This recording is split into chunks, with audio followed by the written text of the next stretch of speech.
habang tulog si Bien, mag-unbox tayo ng mga na-receive natin na free sample. And then yung iba naman, pinamili ko. Pero yung iba, mga pinadala na free sample. Unahin natin to. Ito yung basahan. Uy, sobrang ganda ng basahan na to. Ito guys, yung basahan. Sobrang ganda ng pinakatela niya. Ay, ang kapal. Makapal tong tela na to.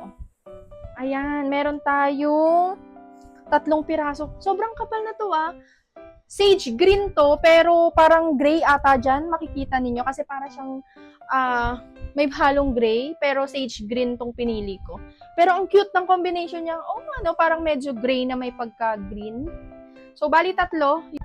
Eto siya. Ayan, ang ganda ng tela niya. Ito yung una nating product na na-receive. Pangalawa is itong mga basahan talaga itong mga binili ko at na-request na free sample kasi kailangan namin ng basahan dito sa bahay. So, ito. Ito guys, yung basahan na, ayan, yung mga usual na bibili natin sa palengke tsaka dyan sa labas. Ayan, mas mura kasi dito kaya dito ko binili. Ayan sobrang cute ng napili natin. So, ito yung next na item natin. So, ito, ano kaya ito? Isa natin to. Ito guys, yung mga pang Christmas. Ayan, sobrang dami na to Ayan.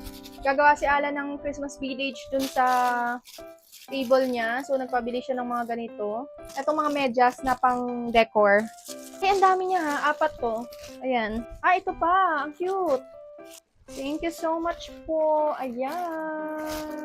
Ayan. Tapos, meron ding maliliit.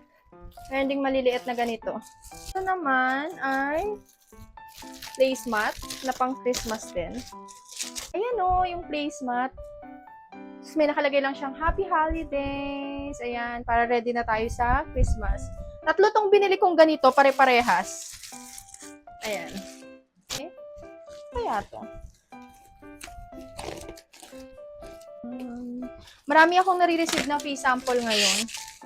And ako kasi pag nagre-request ng mga gamit or ng free sample, sinisiguro ko na ginagamit din talaga namin or gagamitin namin o kaya naman talagang kailangan namin. Kasi hindi ako nagre-request basta-basta ng mga hindi naman namin ginagamit or hindi ko kailangan. Kasi paano ko siya mai-share kung ako mismo hindi ko ginagamit? Ano ba ito?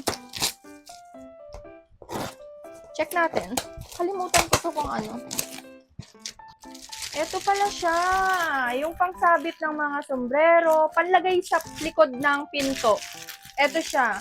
Panlagay, sabitan ng mga kung anik-anik. Ayan. Sabitan ng mga sombrero, mga sinturon, mga umbrella. Sa likod ng pinto panlagay. Or pwede rin kahit saan mo ilagay. Kahit dito sa kwarto or sa sala nyo lang.